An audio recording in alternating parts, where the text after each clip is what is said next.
श्री स्वामी समर्थ. नमस्कार स्वामी भक्त हो. स्वामी भक्तांचे अनुभव या यूट्यूब चॅनलवर तुम्हा सर्वांचे मनपूर्वक स्वागत आहे. स्वामी भक्त हो, जराही वेळ न दवडता आज मी तुम्हाला चंद्रपूरच्या स्वामी सेवेकरी दादांना आलेला अनुभव त्यांच्या शब्दात सांगणार आहे. दादा म्हणतात, मी एका असहाय्य परिस्थितीला तोंड देत आयुष्य कंठीत होतो. माझ्या अपंग मुलीच्या विवाहाबाबत मी चिंतेत होतो. जन्मता माझी मुलगी अपंग नव्हती.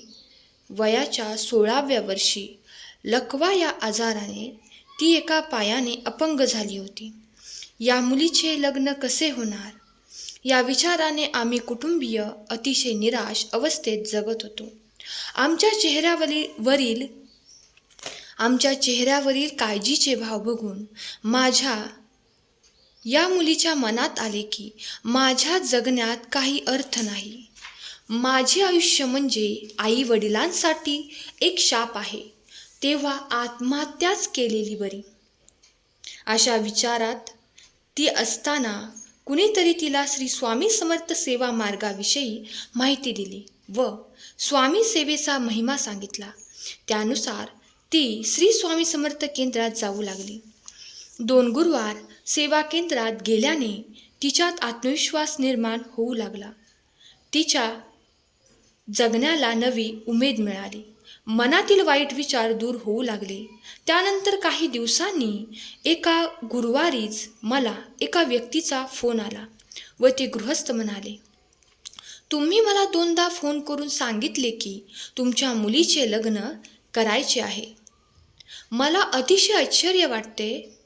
वास्तविक मी असा कुठलाही फोन कोणालाही केलेला नव्हता. ज्या व्यक्तीशी मी फोनवर बोललो त्या व्यक्तीस मी ओळखतही नव्हतो. ही सर्व स्वामी महाराजांचीच कृपा आहे.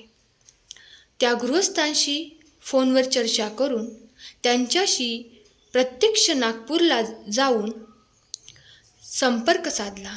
मुलीच्या अपंगत्वाविषयी सविस्तर सांगितले. असे असूनही ते मुलगी बघायला तयार झाले. पसंती झाली. लग्न ठरले. कुठल्याही अटी शर्तीशिवाय हे लग्न निर्विघ्न पार पडले. माझी मुलगी एका सुविद्य कुटुंबात रममाण झाली आहे. हे सर्व शक्य झाले श्री स्वामी समर्थ महाराजांच्या सेवेमुळेच. मी माझे संपूर्ण आयुष्य स्वामी सेवेमध्ये वाहून घेतले आहे आणि मी आता स्वामींचा पक्का सेवेकरी बनलो आहे. स्वामींनी माझ्या मुलीच्या आयुष्यात आनंद, सुख, समृद्धी भरपूर दिली आहे. मी खूप खूप आभारी आहे. असा होता माझा आजचा अनुभव. धन्यवाद. श्री स्वामी समर्थ.